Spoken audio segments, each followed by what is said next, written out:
Good afternoon, everyone. Thank you for joining us this afternoon.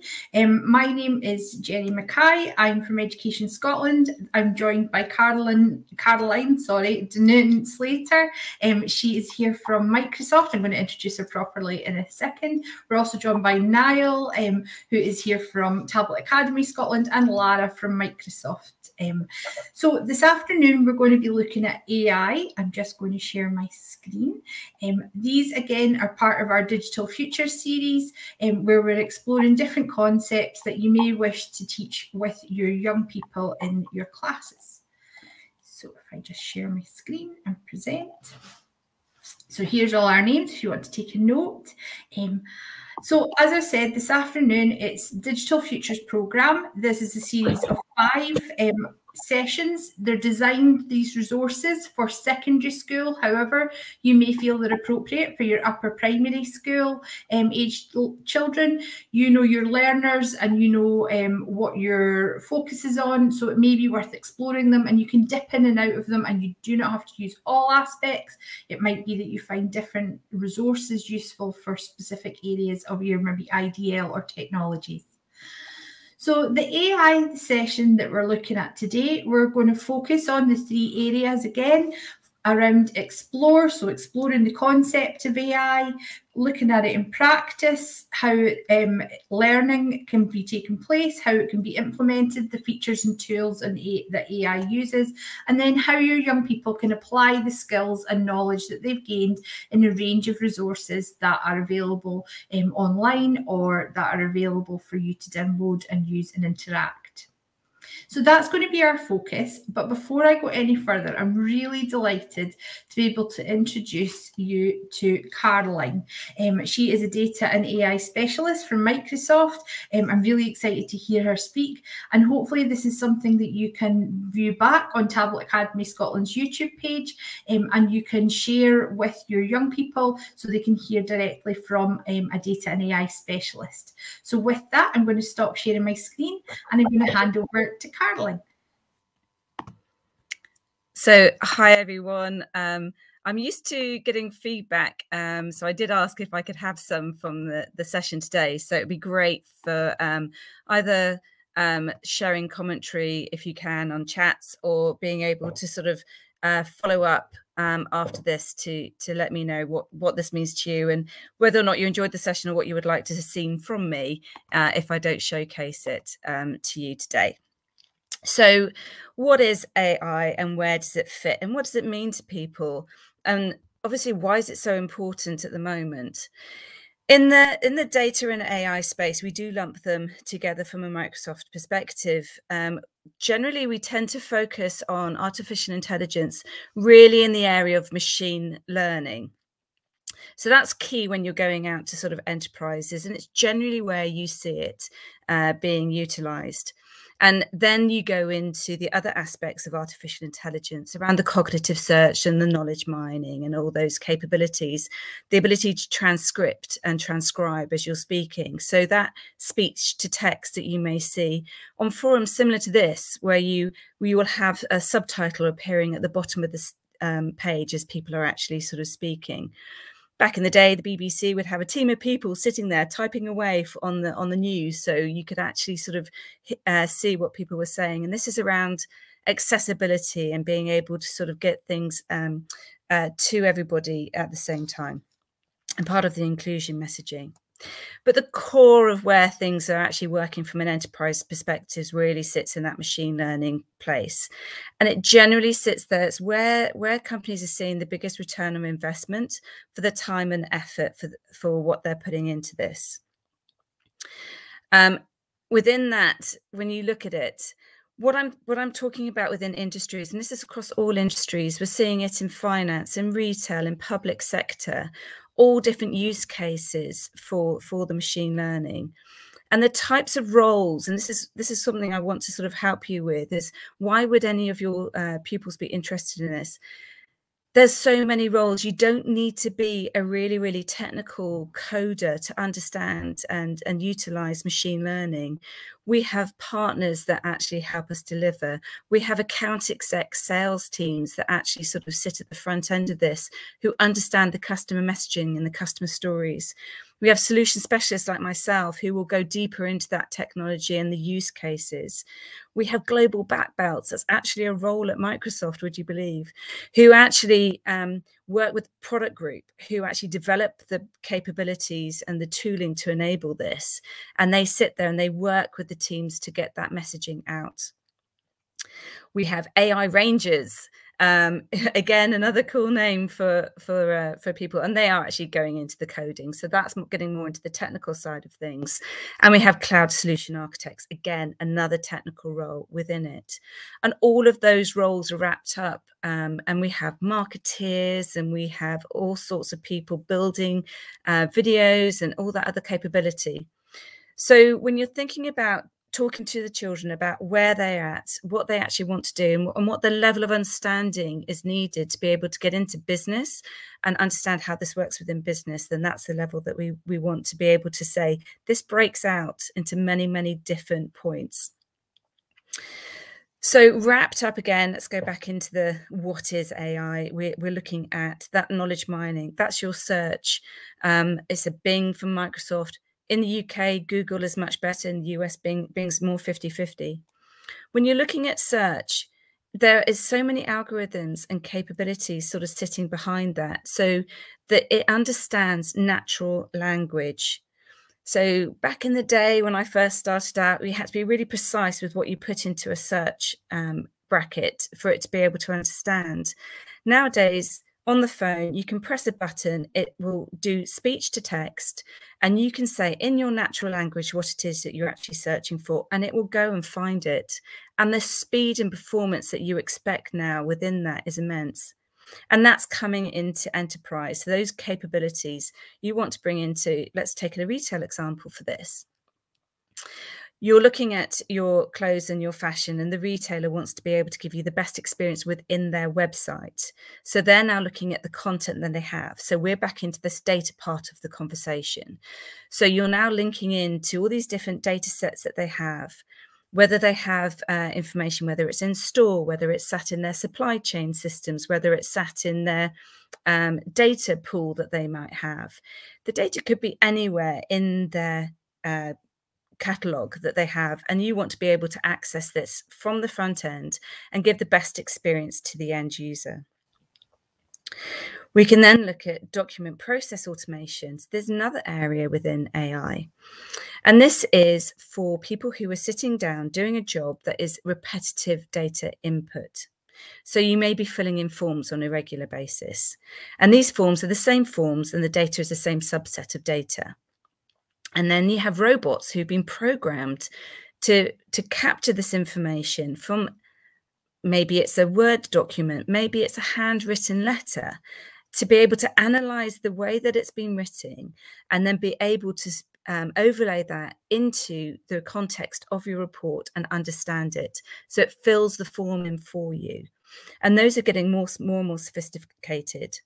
And this is things like if you wanted to send in your insurance details and you'd written out your insurance details on a form and sent it in, the form would be scanned, the details as they're written out would be picked up, and then it would be put into the format so that you can search and it goes into the database on the back end of that. So your front end is searching, your back end is sitting in the database, so it's there for reading in the future. And in finance, you need to hold on to these records for a minimum of 7 years.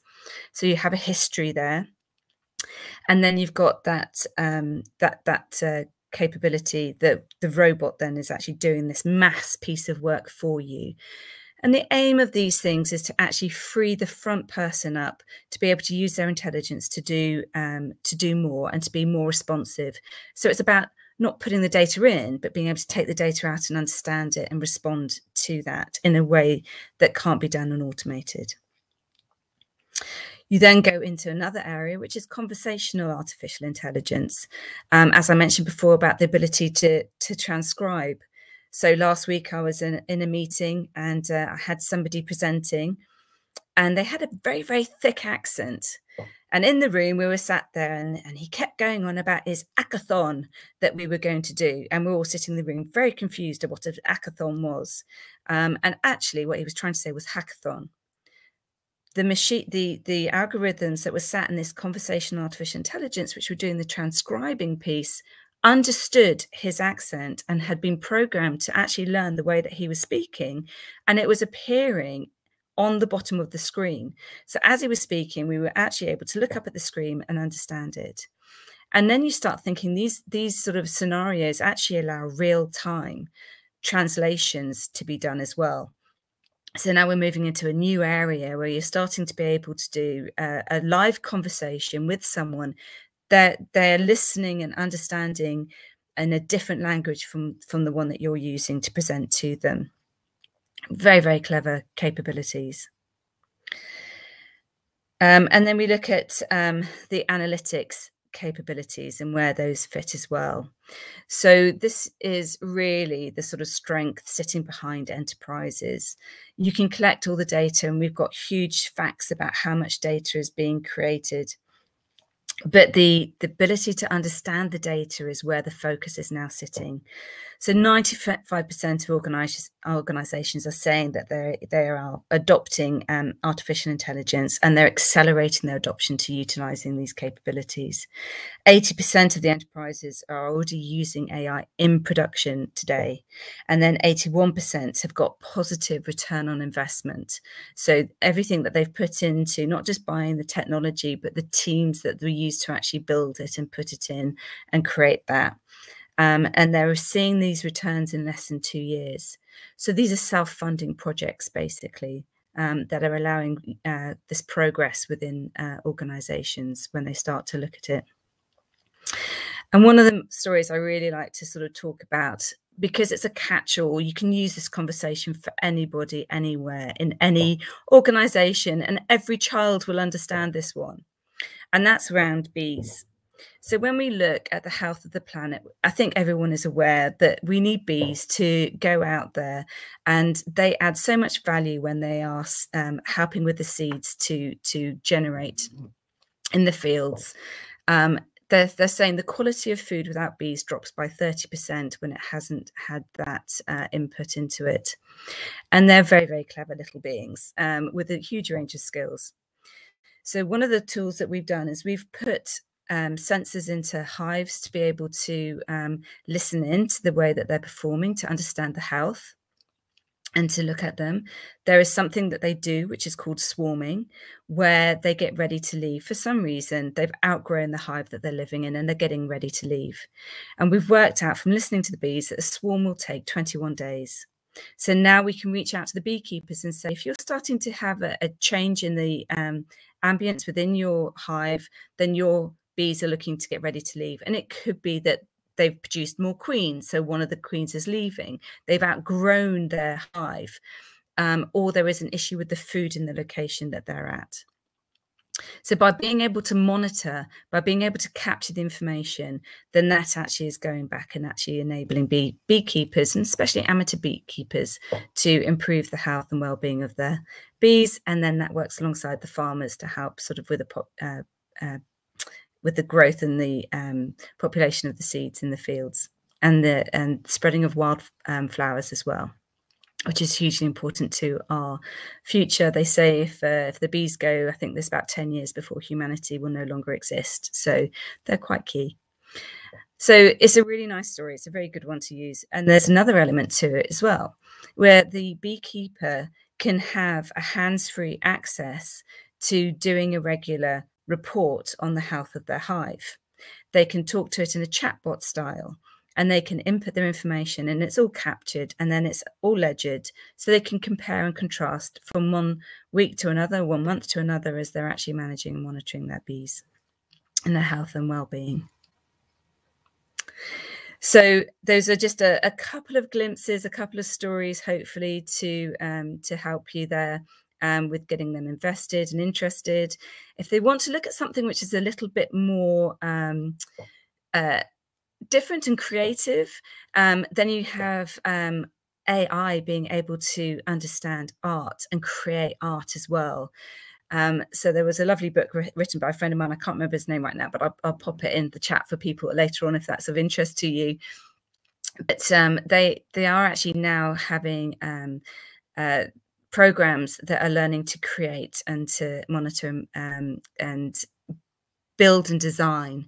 And some of the artwork being produced by these machines has gone on sale and actually been bought by people. So there is an interest in artwork as well. So for those creatives who think that artificial intelligence is nothing to them, they just want to do art, well, there is actually a way of bringing art into artificial intelligence and to designing and programming on that side of things as well. So there is another aspect to it for you. And I think a final story for me around this will be around buildings and spatial awareness. So being able to understand what's happening, we have something called digital twins, where we can map the internal space of a building or a ship or any kind of physical space, and map that to be able to allow you to overlay different levels of information and start using it. So if you wanted to look at a ship going through, how many containers can I get into the ship? What happens as it goes through a route, and what does that look like from a carbon emissions perspective? Then you can actually have all the information you need to be able to really accurately measure and manage that without even seeing a ship on water. Oh, and Jenny, you have a favorite AI artist. Fantastic. Yeah. If you've not, I don't know if you've seen Mario Kligman's work, but it's phenomenal, and he's written a piece for Sotheby's. So if you're a practitioner and you're looking to find out more about that as well, then you can see his article he wrote for Sotheby's, because his art was selling for big figures. But yes. His work really, I think it's so beautiful, is the work that he creates, and some of it is very challenging, but I think it's really interesting. We don't currently have any questions in the chat, but I do have a couple for you, if that's okay. Of course. So you mentioned AI rangers and a range of different jobs that are available within sort of your field. What advice would you give to young people who are thinking they want to sort of start looking down, like what would be your top tips for them if they want to start looking at jobs like AI rangers and the coding, because obviously there's a big push on computing science? Well, we have a little thing called Minecraft, and actually there's loads of free training and coding programs that you can get access to really simply. I know my son was trying to do loads. He prefers to go down the YouTube route of watching a YouTube program and then writing his codes in to do his hacks and sort of get progress and to build new things. But for those people that would like a little bit more of a two-way conversation, then there are sessions that run usually on a Saturday, particularly through holidays. And you can find that out. Just go onto the Minecraft and sites and just Google it, and you will be able to find some times and some sessions that you can just book into. And those are free for people to just sign up to. So that's a really great way to test the waters. You know, you can run Minecraft on the PC. You don't need to have specific gaming capabilities or have an Xbox, although, you know, obviously Xboxes are great and they are the way forward. So yes, the coding skills is a really good one. That there's loads of other routes going in when you get a little bit older as well. We do have internships. We also do 2-week placements. So if you know somebody that works for a company, not just for Microsoft, but for any corporate organization, you can usually get them to let you shadow for a couple of weeks so you can actually understand what the job is.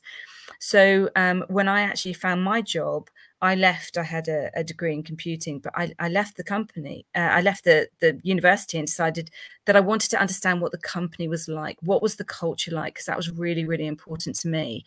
So I joined a temping agency and I just went out as a receptionist, as a PA. I did whatever job was going. And I wanted to just get around as many companies as I could before I found the one that actually felt right for me.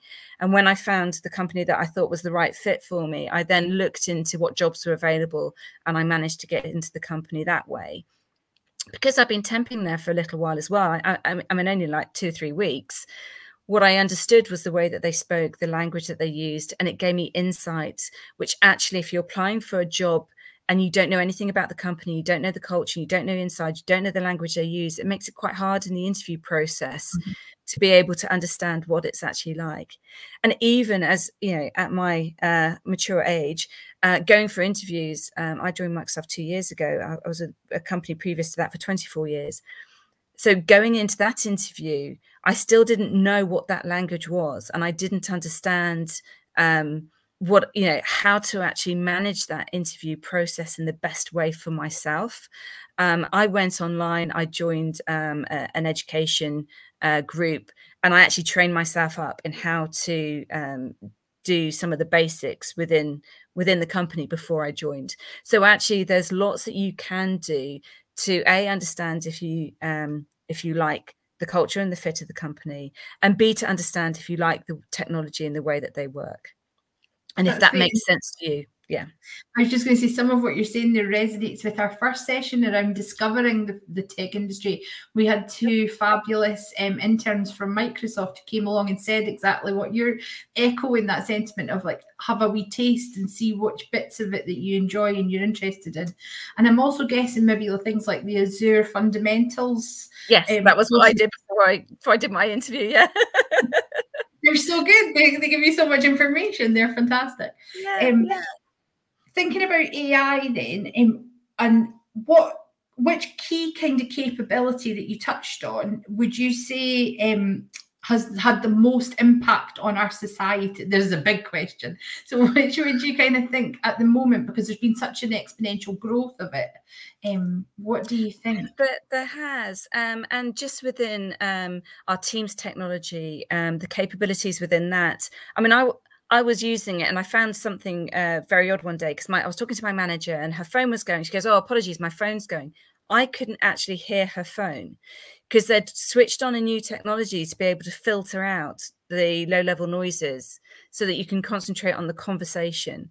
So as I'm speaking, you know, if I had a lawnmower going outside, or someone's cutting the grass, or doing something, a dog's barking, all of those noises get cut out and cancelled within it. But you wouldn't know about that as a user of it. So there's loads of capabilities that are having impact that actually you may not even be aware of within the system. So thank you so much. I love the bee story. I loved hearing about the sort of the bee. I think that's a really lovely one as well for our practitioners. It's got such a practical application. It has such a wide-ranging impact, and it's, again, for young people who are really, we know anecdotally they're really aware of eco and environment and conscious around those things. That's such a fantastic use of AI. I really like that.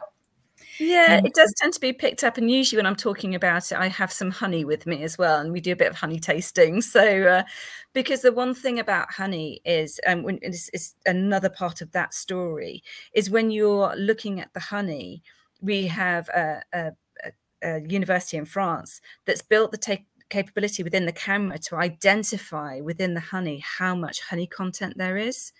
So it's one of the products that is most abused, along with coffee. You get false versions of it. So Manuka honey, 10,000 tons of Manuka honey is produced and 90,000 tons get sold. So somewhere along the line, there's fake honey coming into the market, and we don't know where it comes from. We don't know what it is, but we can analyze it and we can identify it. And then you're starting to look into batches and trying to work out through batches, and you trail back through the supply chain to identify the source. So those conversations, again, is another great one to be able to leverage. And that comes from the camera technology and the algorithms that you put behind it. And some of the honeys only have 2% of honey in them. It's just maybe it's just sap and sugar. So no health benefit from those. And again, that's another really innovative and interesting application of AI that maybe wouldn't jump to people's minds initially, especially our young people, when they're looking at the explore aspect of digital futures. That's one of the questions that we'll come on to, is, you know, is one of the big questions that gets asked in that unit of, like, what do they think AI is? Yeah. So, and that wouldn't be one that would spring to my mind, certainly, and I'm sure I'm not alone in that. So that's phenomenal. We don't have any further questions in the chat, but if anybody who's watching along does have a question, please do pop them in, and we'll ask Caroline whilst here. And if you pop them in beyond that, we'll try and get a message and find out an answer for you beyond that. Caroline, thank you so much. Pleasure, Jenny. And yes, I will come back. So if you do reach out to me as you read the come across this on playback, don't feel it's too late to ask the question, so I will respond. Thank you very much.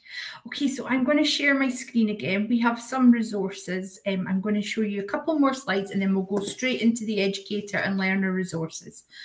So let me just do that, and hopefully you can see my slides.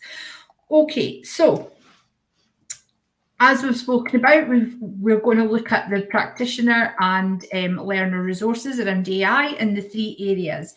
And hopefully what you've heard from Caroline, you'll be able to see how they slot in that information that you've got, how you can use that excerpt that she's just provided for us. You can use the clip from here, but also how you can use the resources that are there. In terms of Curriculum for Excellence, this links to technologies.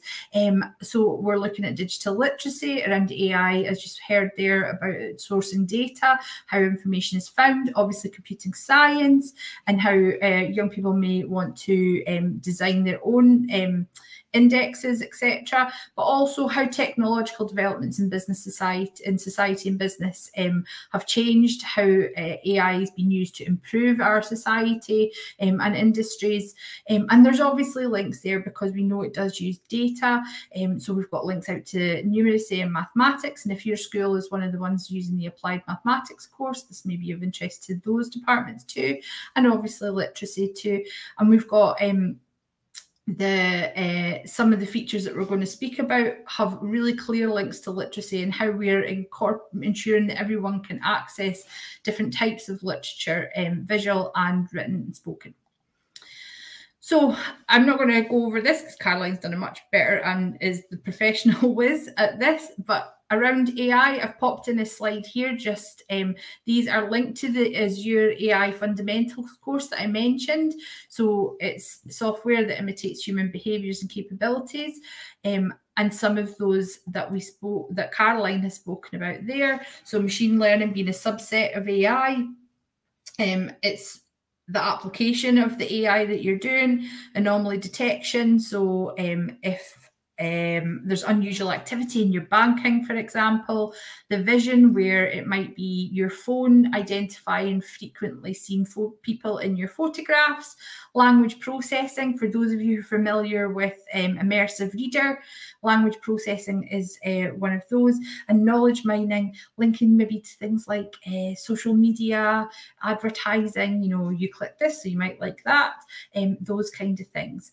So those are all parts of AI, and they are all hopefully things that your young people may be familiar with or could see how that might apply. So the three areas here.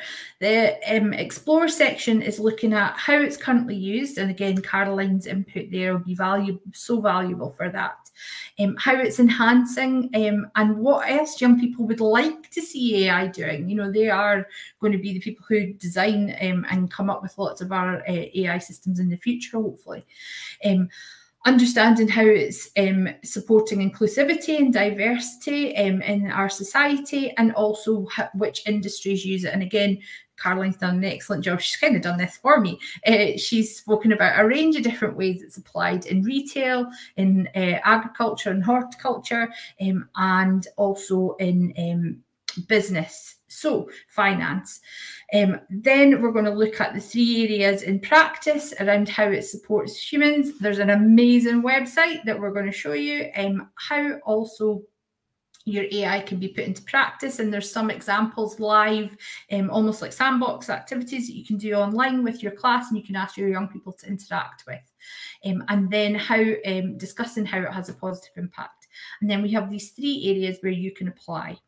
So with that, I'm going to come out of this slideshow, and we have a million tabs. So let me just pull this up.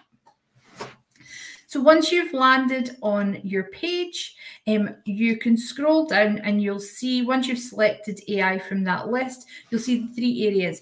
One thing that I always forget to talk about at the end, so I'm going to tell you about it now, is once your young people or yourself have completed the activities in the AI unit, or indeed any of the units, they all come with their own certificate. So you can use this as a sort of piece of coursework that has an achievement certificate at the end of it. The certificate looks like this, and it's just a nice way for your young people to feel like they have completed the different aspect of each of the 5 modules. And as we've spoken about, we've looked at Internet of Things, discover the digital future, digital industries, coding, and we have data next week as well. So once you are into the units, you would select Explore from the top, and here we have 2 sets of slides or 2 PDFs which you can access that allow you to interact with all the resources. The Explore portion takes just over an hour and 10 minutes, so you might want to split it between 2 lessons depending on the age and stage of your class. And it breaks it down. It gives you the big question for discussion. So it's asking you, do you trust AI?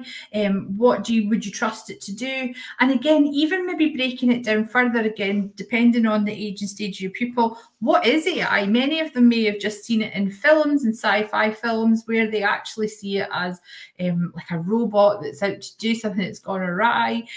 So actually, what do they think AI is? Dialing it right back to that, and then what would they trust it to do? Because we are all probably using a lot more of it than we realise. Things like, even when Caroline was speaking about, you know, the auto data capture from forums, if you used Office Lens, that is essentially AI, but we wouldn't necessarily think of it that way. So you have all of these prompts that take you through. It talks you through some information and key information that you might want to share. There are really useful videos talking about capturing data that would take us as humans hours to do. So here they watch a short clip. So this is the learner slides that you would show simultaneously to you having those information points in front of you. So you can show this video. It's a snow leopard. It's images, and it's asking them to see how many times they see the snow leopard. It's explaining, as you can see here, that in 12 hours it would take 20,000 photographs. That wouldn't be sustainable for a person to do overnight. However, the AI can do it in 10 minutes. So there's real-time data for tracking and ensuring that these animals are safe and where they are, so that interventions can be put in place if needed. Also thinking about more literally closer to home, language of AI, and linking directly out to when we had Andrew Wigfield last week speak to us. AI and the Internet of Things. Here we've got a house model. So if I click this, it will take me out to a little demonstration of a house. So here we have our home, and we're going to be asking our young people to see what the AI can do, how it would interact. So we're going to use core statements. If you have a mic enabled, you can talk to it, and you can again discuss what happens when you speak to it, why is that beneficial, what impact does it have environmentally by using AI for your household lighting and different tasks at home versus just having all the lights on or all the lights off, or having heats up, or changing plans. What impact did that have, and how AI rather can improve the impact on a range of different ways. So there's a whole set of instructions around those activities. And then, as Caroline again mentioned, inclusivity and the language, understanding written and verbal speech, the sentiment and the intent around it informing what is being said and what is being shared. So again, there's a use video here that can be played again in the learner slides, where it talks about how AI has had an impact positively. And we know that healthcare is a growing industry where AI is increasingly used to solve a range of problems.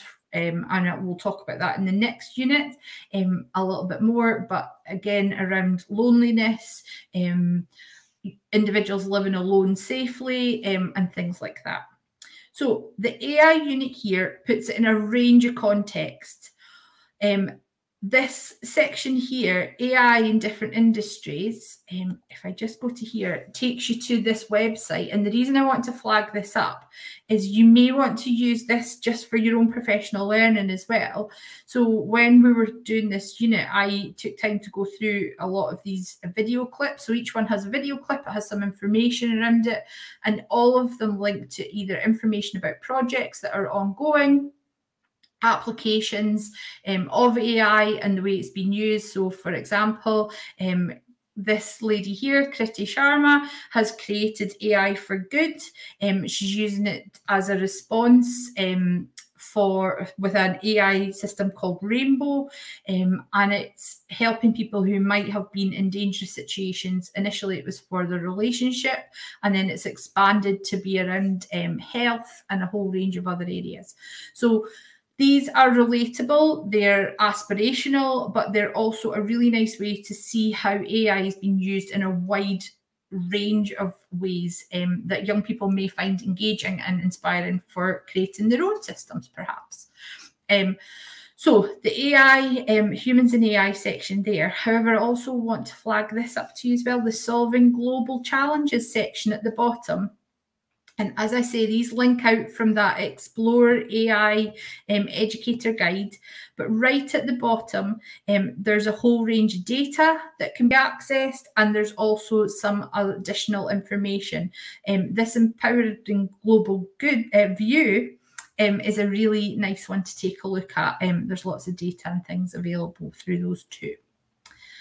So you may have gone back to the start, selected the practice AI, and over here, this looks like this. So again, this one's slightly shorter, an hour and 10 minutes. We've got examples of how AI are used. So again, similarly, it's asking about tracking data when you're watching individuals in these clips, how many times things were said, and that goes to support that sort of the visual element that we've spoken about in terms of analytics using cameras and the image and video. So how often are you seeing people? That can then support things like missing persons. You know, if somebody's been tracked through cameras, it has lots of positive implications. There's also the aspect of when an AI is involved, as again Caroline mentioned, the transcriptions can be made available, which if you were handwriting notes down, you're not always able to keep up. We could audio record them. However, having the transcription is there live. You can then export it. You can use it for reference and in citations, etc. So showing this to young people, going through your lessons, there's a range of experiences that young people can practice applying AI in. So as Caroline's mentioned, Microsoft one, and we've spoken about that consistently through these series, and please do check out the Minecraft resources.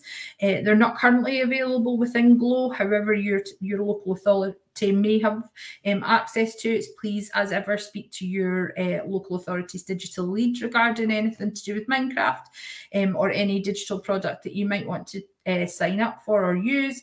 However, there are things such as WIC Editor. So if you're not familiar with WIC Editor, animations, games, it has a range of tutorial. Excuse me, just get rid of that pop-up. It has a range of tutorials around it. It has a range of different examples built into it. The interface looks like this. If I just really quickly drag a box on, as soon as you've started to build up your animation, you can see it's got your bar along the bottom for your step-by-step. If I click on this, I can then use the inspector tool to use this to become a button. I can turn my whole animation into clips really easily. I can also add assets in. So again, if you have slightly more senior pupils, this may be a tool that you may want to explore further. So that's called WIC Editor. It didn't ask for a sign up. It's literally an online tool, and there are a whole range of activities and suggestions in the learn and create areas of the website. But again, as ever, everything links out from the AI Educator Pack. There's also 2 additional tools here. These do require sign up, so you may want to explore them for your own professional use. However, it may be that you want to also just use them as prompts for information. But you could also be looking at building out bots using MakeCode, microbits, Raspberry Pi. There's a whole range of different resources available that you could be creating at Arduinos, different things with AI and Internet of Things around Arduinos. And then obviously we've got the positive impact that AI can have. And as ever, there's this extension. So if you've come to the end of the pack, you want to keep going, there are suggestions for each of the areas around AI in Foundation, Intermediate, and Advanced as they describe it. So if you've got learners that you really want to challenge, you may want to give them the advanced work. If you want to carry on as you are, you may want to look at these 2 areas at that point. For the learners packs, this is what it looks like. It's giving them the prompts. You can have these on your interactive board or sent to the learner's devices, depending on what setup you have. And again, you have all the information at your side. You could be just using these as prompts, or you could use them to have where they're watching these activities, interacting with these lesson slides, and then creating their own research around AI through OneNote or Sway or a whole range of other things, Stream. The last part, let me just find the right tab. The last part, as ever, of any of the Discover Digital Futures is the Apply. An Apply section for this doesn't come with its own set of slides. It takes you to these 3 different areas. So we've covered Imagine Cup Junior before.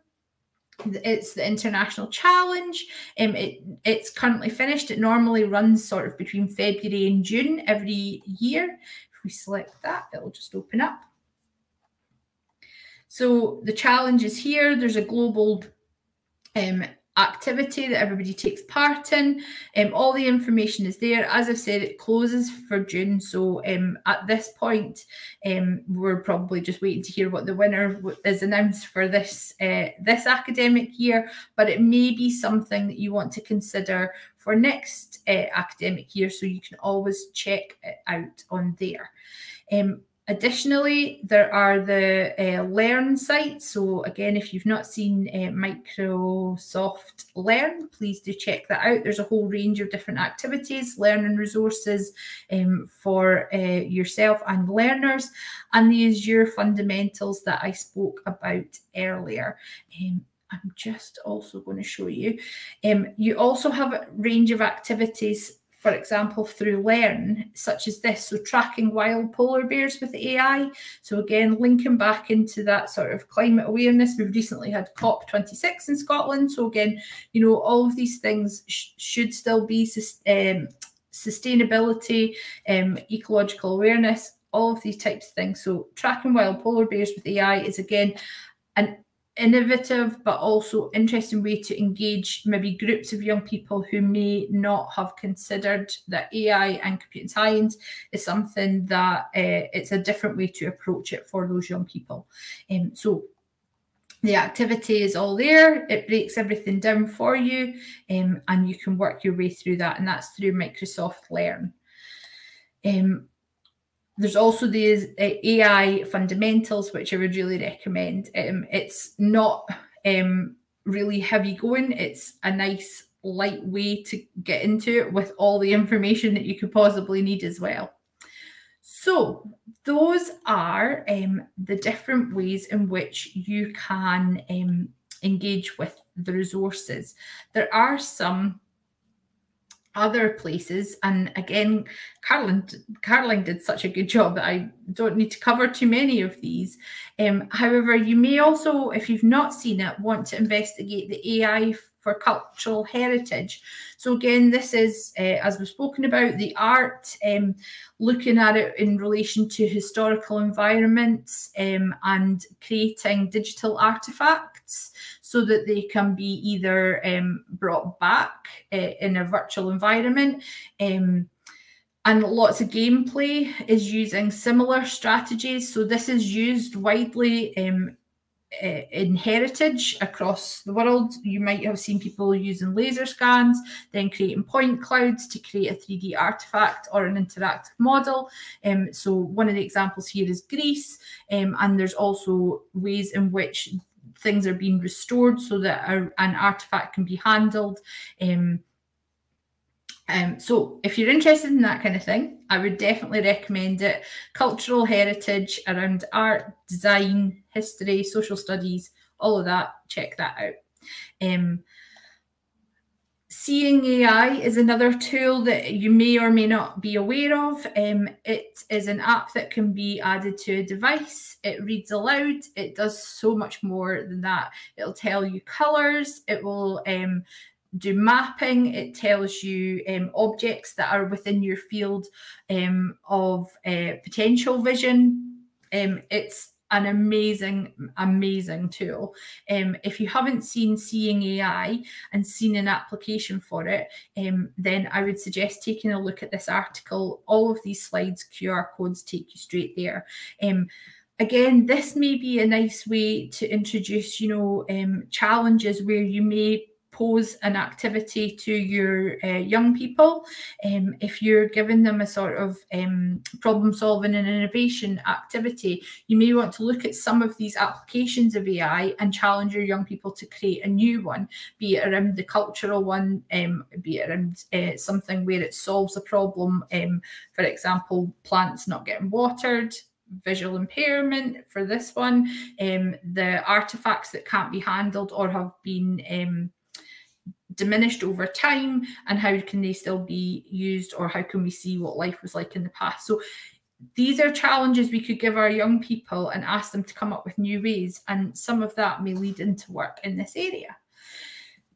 Also, like I said, that there's an AI blog, so in a similar way to that Humans in AI page, the AI blog has lots of inspirational ideas and information around how AI is being used. And again, it's just a nice way to sort of be aware or to share how something that maybe is new to lots of us can be or is being used, or may be used, because it references research there as well. But often what we think has been things for the future might already be here. So always, please do, as ever, because I'm from Education Scotland's Did You Learn Scot team, please do check out Did You Learn Scot. We have a range of resources that support, and included in there is our computing science section. Niall, who's also on this call, is from Tablet Academy Scotland. They have a whole range of resources and information on their website too. And finally, we'd just like to say thank you so much for coming along, and please do take a moment to complete our forum. I'm going to stop sharing my screen and join everyone back. I'm just going to check if we have any questions. Oh, so Niall has popped in the chat from Caroline, the bee story. If you're interested, please do check out the chat. And also an article from BBC about arts. So we have a whole range of amazing resources that have been getting shared in the chat space. Thank you. Is there anything that you want to add, Caroline? Yeah, so I just added a couple more stories because it's hard to fit it all into sort of, you know, such a short piece. So again, it's about all of these things, and everything I've discussed today and talked about is what's there now. What I haven't gone into is what's coming and what's going to be there in the future. And that probably is, again, an exciting area and a challenging area, because what we don't know now is what the jobs are going to look like in 5-10 years time for people coming out. So we do try and sort of make it about the stories and make it about what they're trying to achieve. We talk about values. We talk about, you know, what's going to excite you as a sort of, you know, route to market, as trying to achieve something in your life. And then trying to find a way to actually make that happen for you. So I just want to say there's loads. Again, when we talk about sci-fi, we always look for innovation. We look to see what's in the movies. They usually have taken something which is in production or available now, and then they've extended that to make a storyline work. So it's a great way of sort of seeing what could be there in the future. So physics is generally the main reason why some of those things don't actually happen, but there you go. Never let that get in the way of a good story. No. Thank you so much. Honestly, your input covered so many aspects of these this program, so really appreciate it, and I'm sure that practitioners will find this super helpful and be able to share your input with their colleagues and their learners. Yeah, and please don't be afraid of it. Don't think just because it's a technology and it's coding that it'll be too difficult. And I don't code. That was another important thing that I thought I should actually say. I don't actually do any of this physically. So I'm not a coder. I can barely get my machines to work. My phone's never working properly. But I still live in this world, and I still talk about it, and I still get excited by what the capabilities are. So that there is room for people to do this as a passion project, hence Project Seeker, which is one where we took someone from a customer, we brought them to come in and work with Microsoft to build out this project. So that's really worth going and have a look at what's in that. It's something to do with baggage claim handling within airports and being able to identify wildlife as it's coming in. Illegal wildlife being the 4th largest challenge that they have within the airports. That's amazing. Thank you so much. I'm sure these links that are in the chat, people will find them so useful. And going forward, as we've said, please do get in touch and let us know, A, if you have any questions, but also B, how you've maybe used some of these resources with your learners. I'm sure we'd both really like to hear about how they worked in your day-to-day classroom. Yeah, and what doesn't work as well. The one thing we're very keen on is actually learning ourselves. We historically had an attitude of knowing it all and being the sort of the experts and everything. But actually, we gain so much more knowledge and we move forward so much faster when we ask questions rather than just teach. So yeah, feedback really keen to hear from you. That's great. Thank you so much again for your time this evening. We're really grateful. And thank you to everybody who has followed along live, or if you're watching this in the future, thank you for taking time to have reviewed the video. We hope you found it beneficial. And as we've said, please let us know how you get on with the Digital Futures AI Pack, or indeed any of the Microsoft Digital Futures series. Thank you so much for joining us, everyone. Thank you, Caroline.